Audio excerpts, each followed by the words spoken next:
Estimados irmãos, estimadas irmãs da Ideal Espírita, é com muita alegria que na noite de hoje estaremos juntos para estudar um dos temas mais maravilhosos do Evangelho, que está dentro das bem-aventuranças. O tema de hoje é um tema que nos convida a reflexões muito profundas por conta do próprio título, Bem-aventurados os pobres de espírito. Muito nos honra o convite do Núcleo Espírita da Polícia Militar da Bahia, a quem agradecemos a todos na pessoa da Cissa, que enviou o convite para nós. Mas também me honra o convite para que abríssemos o estudo da noite, orando ao Mestre Jesus. E eu lhes convido para que façamos isso juntos neste momento.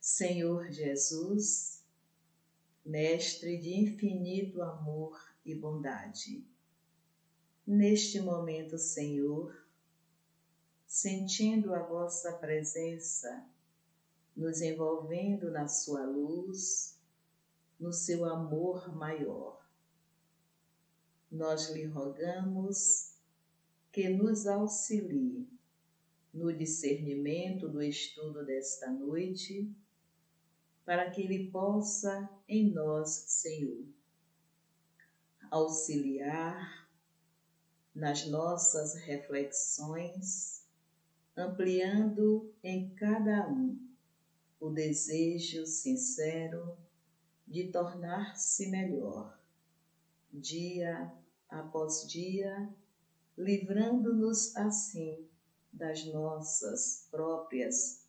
imperfeições. Jesus amado, Jesus querido, pela graça da vida em mais um dia que finda nessa existência terrena, queremos agradecer a Ti e ao nosso Pai de amor por todas as bênçãos derramadas sobre nós e, ao mesmo tempo, Divino Mestre, pedirmos perdão se não soubemos receber a todas. Por toda esta humanidade, nossa grande família, Senhor, nós te suplicamos o Teu amor, a Tua misericórdia, a Tua compaixão. E pedimos ainda, Divino Mestre, que permaneça conosco, agora, amanhã e por todo o sempre, que assim seja. Graças a Deus. Bem, meus queridos irmãos, minhas queridas irmãs, nós tivemos, eu não digo o desafio, mas a grata satisfação de podermos falar na noite de hoje sobre esse estudo do capítulo 7, o tema Bem-aventurados os pobres de espírito. Que maravilha! Maravilha porque somente pela doutrina nossas ideias se iluminam. Somente pela doutrina as nossas buscas nos permitem encontrar nela as respostas. E somente pela doutrina aprendemos que nada do outro nos afeta, mas tudo o que fazemos com nós mesmos nos permite, lentamente ou rapidamente, entravar, bloquear a nossa caminhada evolutiva. Mas inicialmente vamos perguntar e responder: o que é que nós entendemos como pobres de espírito? Bom, de forma geral, é uma expressão usada meio pejorativamente no momento em que a expressão ela é empregada para menosprezar alguém, seja no seu nível intelectual, seja no seu nível social de vida, seja nas relações com as quais as pessoas estão envolvidas, mas pouco a expressão é empregada para reconhecer-se que diante de nós ou diante de outros está alguém ali numa contrição fervorosa a Deus e que por si só, pelas suas atitudes, pelos seus exemplos, é um pobre de espírito. Ora, mas o que seria para nós verdadeiramente, que já nos consideramos espíritas, essa expressão? O que é que nós entendemos mesmo como pobre de espírito? Já deveremos entender e procurar realmente compreender que são as pessoas aspirando a alcançar a perfeição, ainda sabendo que é uma perfeição relativa, já que a perfeição absoluta é para Deus e não para suas criaturas. Pessoas que, comparando o estágio em que se encontra, fazendo o estudo comparativo de si mesmo, o estágio que eu estou e o ideal que precisa ser atingido, então, pessoas que se percebem de forma consciente como um ser carente, um ser necessitado de mudanças, um ser que precisa ter coragem de luta, de mergulhar dentro de si mesmo para encontrar as respostas e a força necessária para vencer-se e vencer o mundo como Jesus venceu, tornando-se de fato um pobre de espírito, porque a expressão fora do materialismo, do olhar frio, do olhar insensível, do olhar materialista, a expressão ela não vai se adequar jamais para pessoas fracas de inteligência, ela não vai se adequar para as pessoas consideradas humildes ou que se permitem humilhar-se. Não, essa expressão não se adequa a esse tipo de ser quando vista de uma forma muito material e fria. Mas é exatamente no Evangelho que nós vamos aprender que a expressão pobre de espírito está para todo aquele que se humilda diante de Deus, para todo aquele que reconhece os seus limites ou possibilidades e de uma forma contrita, de um coração verdadeiramente contrito e de fé inabalável, busca permanentemente resolver os seus conflitos confiando em Deus e se permitindo ouvir a voz de Deus. Bem, nesse caso, poderemos entender que ser pobre de espírito é conquistar a felicidade plena. E aí vem a seguinte pergunta: e nós sabemos reconhecer a felicidade plena? Ela só pode ser representada pela paz e pela alegria espiritual. Ora, a isso se pode afirmar que os céus não é necessariamente um lugar onde se pode dizer especial, no sentido da felicidade plena. Por que que não se afirma que a felicidade plena está no céu ou no mais alto dos céus? É uma afirmativa errada, porque felicidade é um estado de espírito. Se o espírito está em conflito, se o espírito está desajustado, se o espírito vive dias e horas permanentes de desequilíbrios das mais variadas nuances, verdadeiramente essa felicidade plena, essa paz e alegria espiritual está distante dele. Então, não seria esse ser a ser considerado ou a ouvir a exclamação: você é um pobre de espírito. A expressão, segundo o Evangelho e segundo o Espiritismo, nos ensina que, estando o espírito consciente das suas fraquezas e dos seus inúmeros equívocos, esse espírito vai lutar de forma intensa, diariamente, para desvencilhar-se de tudo aquilo que lhe é nocivo ao progresso espiritual. Ele vai redobrar-se em esforços cujo objetivo sempre será alcançar em menor tempo possível o progresso moral. E uma das suas grandes lutas é exatamente para livrar-se de duas ervas daninhas, extirpar mesmo de dentro de si as ervas que devastaram e ainda devastam a humanidade, chamada de orgulho e de egoísmo. São dois sentimentos tão terríveis que turva a visão do homem na terra e que lhe permite a surdez. Ora, no momento em que nós, os homens da terra, e que estamos na terra, que nós não somos da terra, a expressão que eu disse agora não é correta. Nós estamos na terra, nós somos espíritos e daqui não somos. Então, no momento em que o homem na terra, ele se redobra em esforços para retirar dos seus olhos a venda e liberar o seu ouvido dos tapões, é um momento em que ele, como espírito, se permite ver com maior clareza as suas deficiências morais e aceita que deve recorrer a todas as oportunidades que lhe são ofertadas pelo Pai na caminhada evolutiva. E aí perguntaríamos, e onde estão essas possibilidades? Quais são essas ofertas?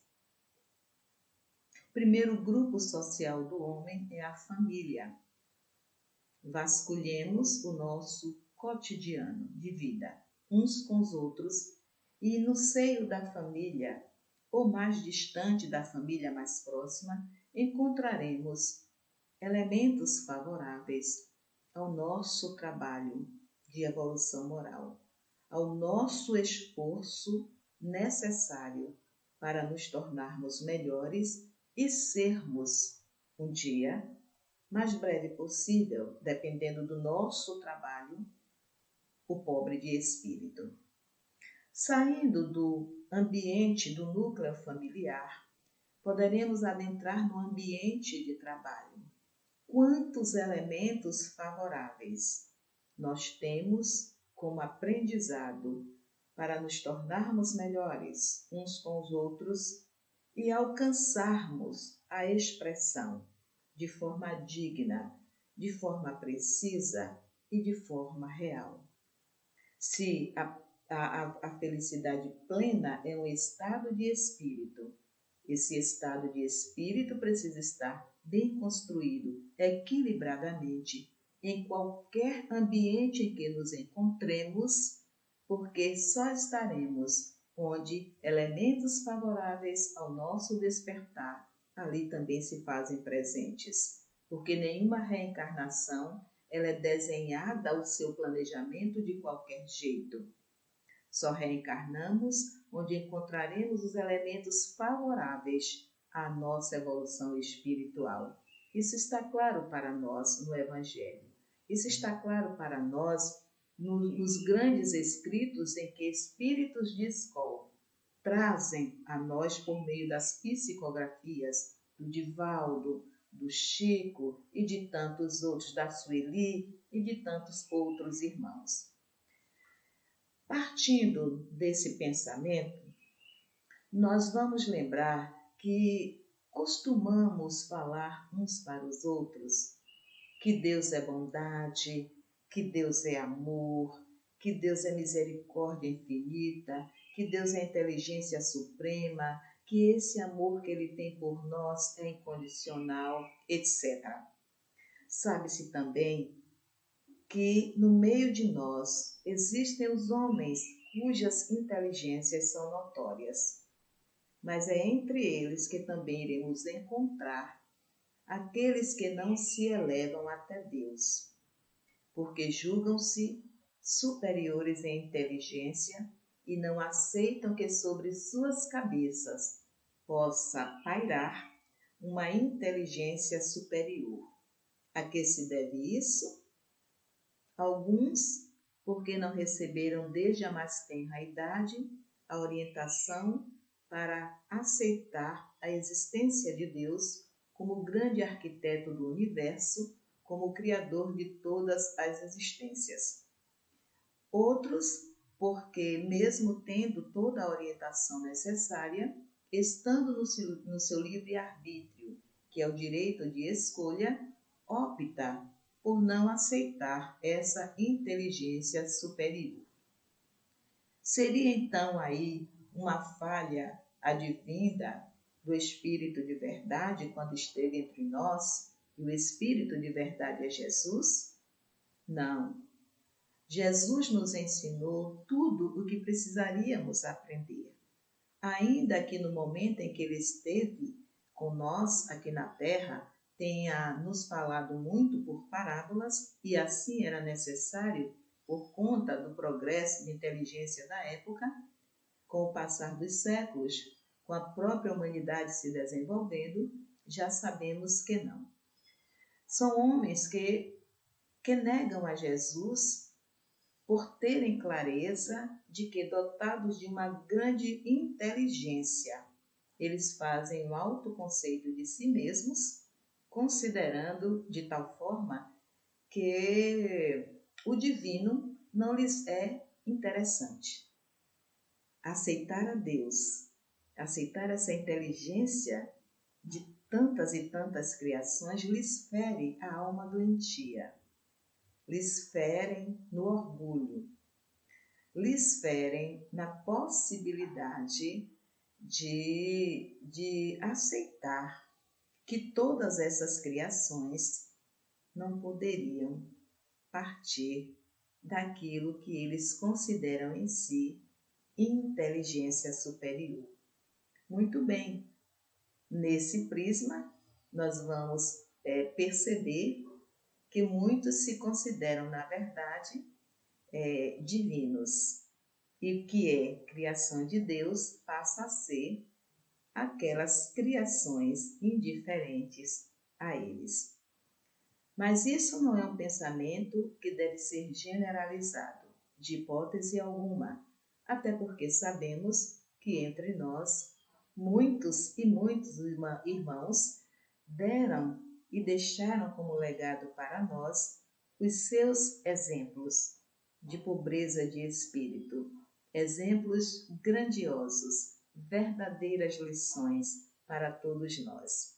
Bem, os homens muito orgulhosos, eles tomam a inteligência que possuem como medida de inteligência universal. E é por essa razão que, quando eles se expressam dessa forma, você é um pobre de espírito, não é com pensamento voltado para Deus, reconhecendo o irmão como aquele que em si é uma representação de Deus pelo seu estado de espírito, mas pronunciam de forma orgulhosa, de uma certa maneira, querendo humilhar o outro, querendo dizer assim: você me é indiferente porque você não significa nada para mim. Você é um pobre de espírito. Leigo engano. Leigo engano que somente a doutrina espírita nos trouxe com muita clareza a profundidade dessa expressão e a importância de que cada um de nós lute para conquistar tamanha pobreza espiritual. É como se disséssemos que o orgulho não nos permite reconhecer a existência de algo que esteja tão acima de nós. E por essa razão os materialistas se perdem. Se perdem acreditando que, dotados de uma inteligência tão superior, nada pode lhes acontecer, nada pode lhes abater. porque o orgulho, ele tem uma força tamanha para cegar o homem, de uma força tão extraordinária, negativamente falando, que Jesus afirmou: pelo orgulho e pelo egoísmo, a humanidade se perdeu. Pela ausência do orgulho e do egoísmo, a humanidade se reencontrará na luz e caminhará na luz. E nós estamos na essência de um grande movimento planetário para que a humanidade se reencontre com a luz. O homem orgulhoso, ele se recusa a aceitar o mundo invisível, porque para ele não há uma potência extra-humana. Se não há uma potência extra-humana, não existe esse mundo invisível. Um mundo que não lhe é palpável, um mundo que lhe é indiferente, não pode para ele dar qualquer possibilidade de pensar que o outro, aquele seu próximo, que não age e não reage de forma negativa a qualquer situação, ele é simplesmente descartável. Ele não serve nem para estar em qualquer lugar onde exista um humano, porque ele é um infeliz, ele é um pobre de espírito que vive e não sabe nem porquê. São expressões e atitudes dessa natureza que ainda é possível se vivenciar em pleno século XXI. Mas vai nos dizer o Evangelho. Como vai nos dizer a benfeitora Joana de Ângeles, como vai nos dizer Chico Xavier, no livro que eu gosto muito, o Evangelho do Chico, que não tem escapatória. É no mundo invisível que os olhos do Espírito se abrirão.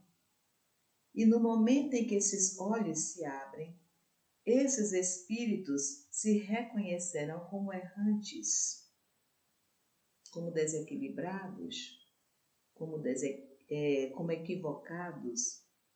E se há uma sinceridade em corrigir todos esses erros, o espírito vai sofrer, porque é o momento em que ele vai entender que aquele ser tão desprezado e de forma pejorativa bradado como pobre de espírito era o seu exemplo de vida, era o seu ensinamento vivo em procedimento, daquele que ama a Deus acima de tudo e acima de todos, passando por todas as torpezas, com o coração contrito na fé de que Deus não abandona seus filhos. Jesus pôs a humanidade na categoria das virtudes que aproximam de Deus, aliás, a criatura. E foi Jesus que também nos disse que o orgulho entre os vícios é o que mais nos afasta de Deus. Entre todos os vícios, porque o orgulho também é um vício, o sujeito orgulhoso, ele se mantém na cegueira, afirmando que ele é o melhor dentre os homens, que ninguém pode ser igual ou superior a ele. Então Jesus disse, o orgulho afasta desse homem a presença de Deus pela sua própria escolha. Então, Deus não se afasta, o homem se afasta. Agora, pensar que ignorância e baixa condição de vida material faz do ser encarnado pobre de espírito diante de Deus, também é um erro pensar assim. Porque essas duas situações de vida, ignorância intelectual, ignorância de forma geral e baixa condição de vida material, viver no casebre, num bairro periférico, numa situação de miserabilidade, sendo considerado aquele que está abaixo da linha da pobreza na pirâmide social, que esse é o ser pobre de espírito? De jeito nenhum. Não é, porque são nesses ambientes que nós vamos encontrar também homens orgulhosos e egoístas. E eu não estou me referindo a homens no sentido do sexo masculino e feminino. Nós somos os homens que estamos na Terra, espíritos reencarnados. Então, em algumas dessas comunidades, nós, homens, somos orgulhosos, somos egoístas. Então, não são situações que mensuram para nós estarmos diante de pessoas realmente pobres de espírito. O cotidiano do viver, convivendo com o outro, nos possibilita, a nós espíritas principalmente, clarear cada vez mais o sentido de compreender e de entender o que é que essa lição do Evangelho está trazendo para nós no capítulo 7, que faz parte das bem-aventuranças. Mas eu trouxe para o nosso estudo uma passagem de Isaías. Eu gosto muito do que está lá no Antigo Testamento, verdadeiros ensinamentos, até porque no Velho Testamento nós vamos encontrar passagens, a exemplo de Isaías, onde já somos convidados a refletir sobre a imortalidade do Espírito. E Isaías, no capítulo 66, no versículo 2, ele diz assim: tudo isso foi a minha mão que fez. Está se referindo a Deus. E ele continua: tudo isso me pertence, oráculo de Javé, ou Iavé, como queiram, afirma Isaías, oráculo de Javé, para mim Javé. Eis quem está voltado aos meus olhos, ao pobre, ao abatido, para aquele que treme diante da minha palavra. Esse fragmento é do Antigo Testamento, está lá em Isaías 66, versículo 2. Isaías está falando sobre esse espírito que, mesmo abatido, ele treme no sentido de respeitar a Deus. Não é o tremor do corpo. Treme, ele respeita ao Senhor da vida.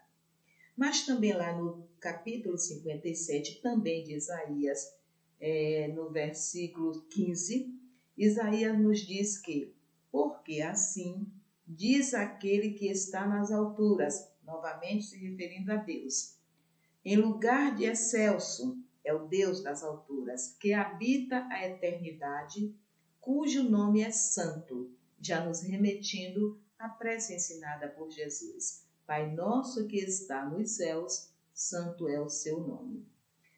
Eu habito em lugar alto e santo, palavras de Isaías, mas estou junto com o humilhado. Isaías afirma que Jesus, ou que Deus, está no lugar santo, porque Ele é o Criador. Mas com Ele deverão estar aqueles humilhados, aqueles desamparados, aqueles sofridos, aqueles corações contritos, porque o Pai vai animá-los, o Pai vai mantê-los de pé, o Pai vai ampará-los, sobretudo quando seus corações estão humilhados, sofridos por todas as experiências que não lhes são boas, que não lhes são favoráveis, mas que esse filho ou esses filhos se recusam a aceitar que por esse pai estão abandonados. Bem, analisando um pouquinho esses dois fragmentos aí, essas duas passagens lá de Isaías, que é o 57, capítulo 57, capítulo 66, nós então vamos compreender, ou nos esforçarmos para de fato compreender, que o pobre de espírito é o ser sofrido, mas contrito. É o humilde, mas que não se sente abatido, ele se vê pelos outros, ou ele é visto pelos outros, seria o termo correto, como o abatido, mas que ele mesmo, quando se reporta para Deus, ele se sente fortalecido, ele se sente amparado, ele se sente aquecido pelos braços de Deus. E nesse sentido, eu quero convidar vocês, irmãos e irmãs, para ouvirem uma rápida narrativa que eu vou fazer, que não é minha, está contida lá no texto do livro Boa Nova. Um livro que eu indico a leitura a todos, porque é um livro que todo espírita realmente deve ler e depois estudar. Porque Isaías fala muito antes de Jesus. Isaías vai trazer para nós a imortalidade do espírito. Isaías vai trazer para nós que pobre de espírito é todo aquele que de coração contrito consegue viver as torpezas da vida, atravessar o seu deserto reencarnatório, passando por tudo aquilo que é considerado sofrimento e dor, sem perder de vista que não está sozinho. E no livro A Boa Nova, Humberto de Campos narra para nós que certa vez Levi foi procurado por 3 homens. Levi viveu no tempo de Jesus. Levi dialogou com Jesus. E esses 3 homens eram homens sofridos. Um era aleijado, se eu não estou enganada, Lisandro. Lisandro era um aleijado. Átila era um homem abandonado, sofrido demais, porque a família o abandonou, o escanteou, e isso lhe fazia sofrer, porque o abandono foi por acusações sérias, acusado do que não tinha feito, isso lhe abateu, lhe fez sofrer. E um terceiro, que tem um nome meio estranho, que é o Pafos. Pafos vivia cheio de tormentos. Pafo vivia nas atribulações e nas aflições da vida. Eram verdadeiramente 3 seres abatidos, sofridos, mas contritos. E aí, Humberto de Campos diz que Levi, quando esses 3 homens se aproximaram e tentaram dialogar com ele, ele os afasta, considerando que nada tinham de importante para contribuir com o reino dos céus. Jesus serenamente ouve Levi e lhe responde: Levi, é preciso aceitar e amar a preciosa colaboração dos vencidos do mundo. Felizes são aqueles que, em meio a tanto sofrimento e dor, buscam a Deus, buscam aquele que está no mais alto dos céus. E Jesus continua: se o Evangelho é a boa nova, como não há de ser a mensagem divina para esses 3 homens? Para eles, Levi, tristes e deserdados da imensa família humana. Isso está no livro Boa Nova. Aí Jesus também ainda diz: nas derrotas da sorte, as criaturas ouvem muito melhor o mais alto, que é a voz de Deus, buscando os oprimidos, os aflitos, os caluniados. Sentimos-nos tão unidos ao céu, nas suas esperanças, que reconhecemos de coragem, uma coragem tranquila, porque eles sabem revelar a sublime presença de Deus, do nosso Pai em seus espíritos. As palavras são outras para dizer exatamente o que eu estou dizendo para vocês, irmãos, com as minhas palavras, pegando uma ou outra do texto. Eu não estou com o livro aqui em minhas mãos agora, mas o tenho.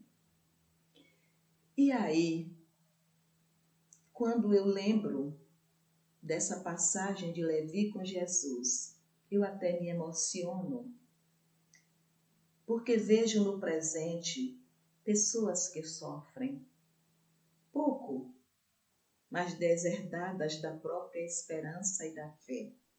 Elas se afastam de Deus como se Ele não nos amasse, como se Ele não nos quisesse como filhos em plenitude de alegria e felicidade espiritual. E ao mesmo tempo reflito com os irmãos e irmãs que esse texto nos revela que Deus não pode estar nos altares, que Deus não deve estar nos templos, mas que Deus precisa estar verdadeiramente em cada um de nós. Eu costumo dizer, em alguns momentos,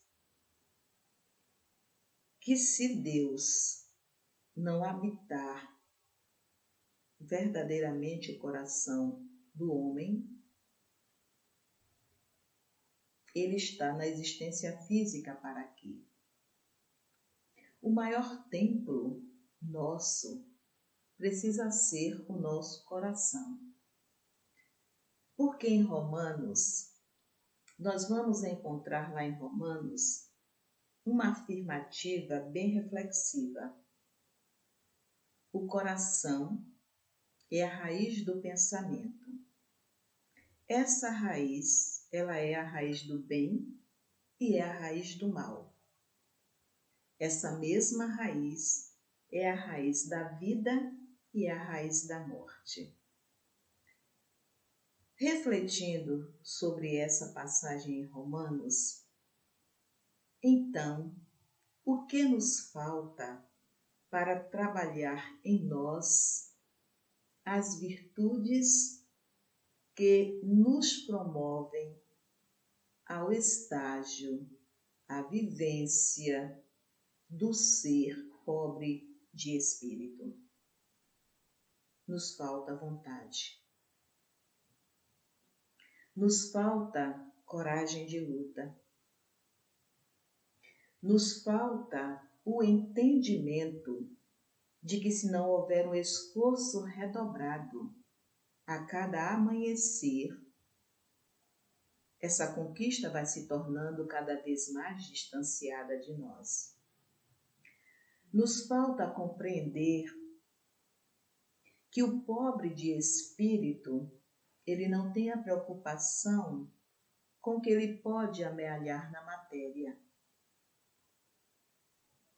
E ele não precisa ser dotado de uma inteligência brilhante, notória aos olhos do mundo, para compreender, aceitando que nada do que está aqui vai verdadeiramente tornar-lhe melhor em espírito.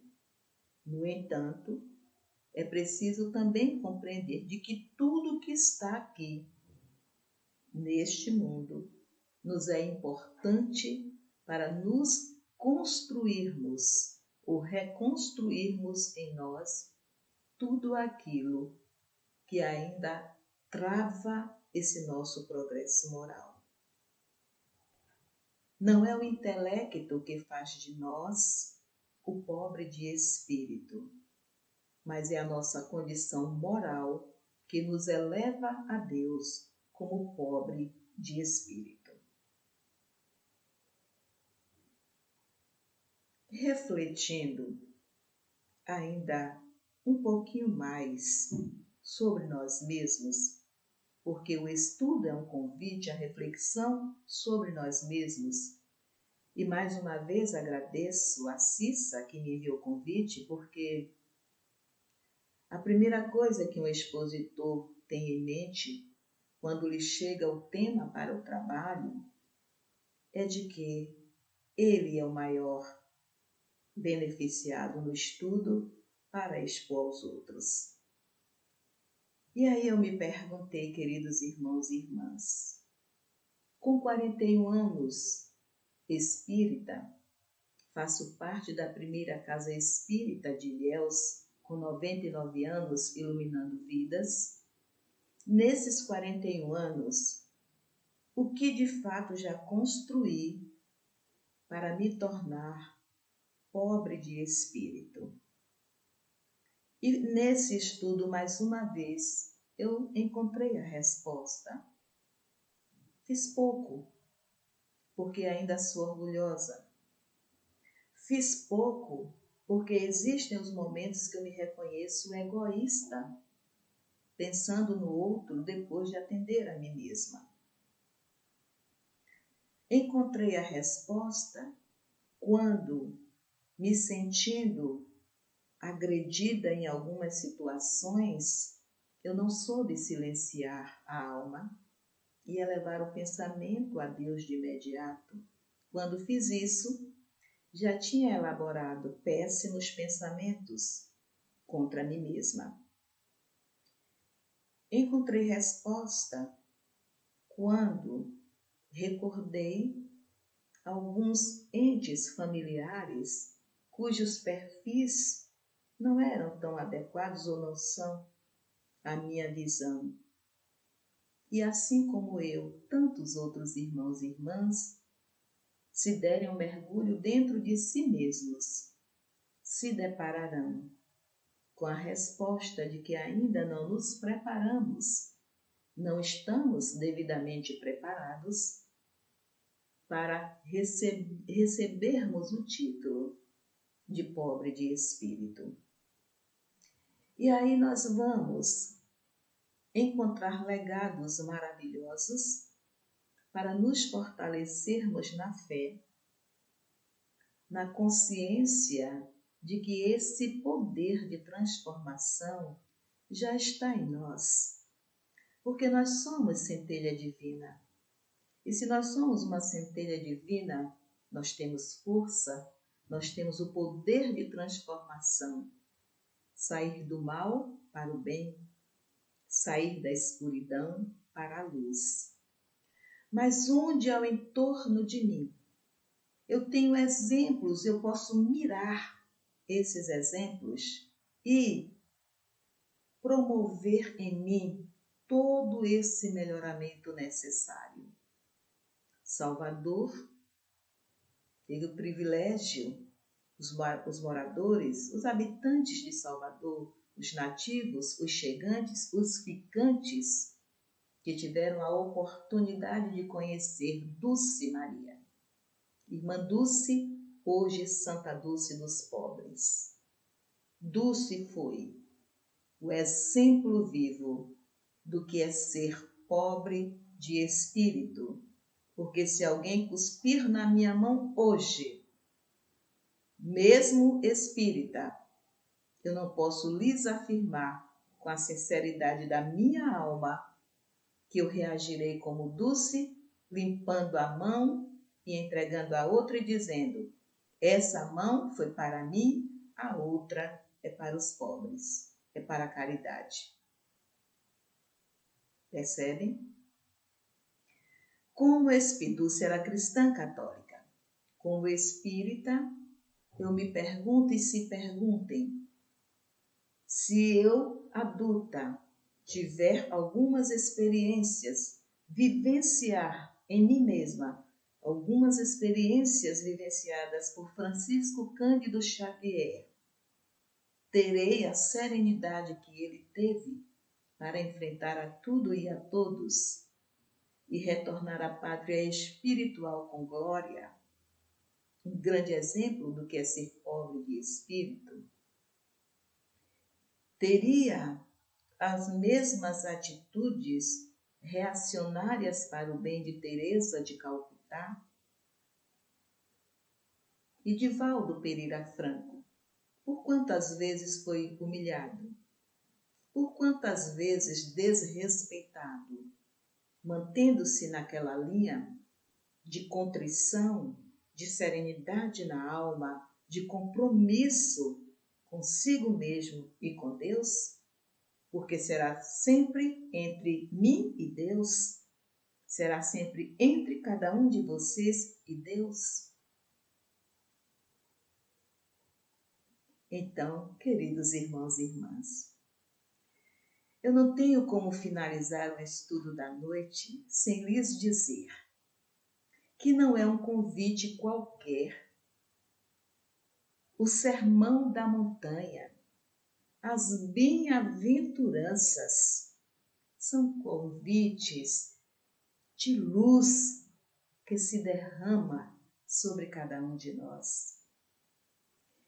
Cada passagem do Sermão da Montanha é Deus falando para cada um de nós como deveremos proceder para chegarmos à conquista do espírito pleno, feliz, co-trabalhadores diretos do Pai. E isso depende do outro? Não. Isso depende unicamente de cada um de nós, com boa vontade, com coragem de luta, com a certeza de que o deserto existe e vai ser necessário atravessá-lo, que a cruz é uma realidade. Claro, numa linguagem figurada, a cruz são as situações, problemas que criamos para nós ao longo das nossas existências. Mas tudo pode ser vencido no mundo. Tudo que está no mundo para atropelar o nosso caminhar para a evolução, tudo que está no mundo para nos desviar do caminho da retidão, tudo isso pode ser vencido, porque Jesus disse: eu venci o mundo, vença também. E quando Jesus disse: eu venci o mundo, você também vencerá, ele já afirmava que se houver força, vontade e coragem, não faltará oportunidade para que possamos conquistar essa evolução moral e nos tornemos, de fato e de direito, pobres de espírito. Por fim, eu quero terminar o nosso estudo mesmo com uma frase belíssima de Gandhi. Alguns de vocês conhecem, ou talvez todos que estejam me assistindo conheçam essa frase do Gandhi. Se perdessem todos os livros sacros da humanidade, se perdessem, se queimassem, qualquer fim que fossem dados a esses livros sacros, ficando apenas o Sermão da Montanha, nada estaria perdido. Olha que beleza de ensinamento Gandhi nos traz. Gandhi nos diz que o Sermão da Montanha tem tudo o que nós precisamos saber para aprender, pôr em prática e sermos verdadeiramente felizes, porque somente seremos felizes quando conquistarmos a felicidade plena que é a alegria do Espírito. Que Jesus nos abençoe, que Ele seja verdadeiramente nosso guia, nosso protetor, nosso auxílio para todas as horas, nosso grito de socorro, nosso sinal de alerta sempre. Que Jesus encontre em nossos corações o templo aberto, cheio de alegria, de brilho para recebê-lo e ao Pai de amor. Que Jesus esteja com cada um de nós agora e que nós nos permitamos sentir a sua presença, o seu olhar carinhoso, a sua voz serena e seus braços fraternos nos abraçando. Ao Núcleo Espírita da Polícia Militar da Bahia, nosso agradecimento pela oportunidade desse estudo maravilhoso e pela oportunidade, principalmente, de podermos compartilhar com cada um de vocês essa pequena compreensão do nosso estudo. Bem-aventurados os pobres de espírito. Muito obrigada pela oportunidade e muito obrigada pela oportunidade ao Grupo Espírita Amantes da Fé, aqui em Ilhéus, nesse momento representado por mim. Luz, paz e bem para todos nós, hoje e sempre.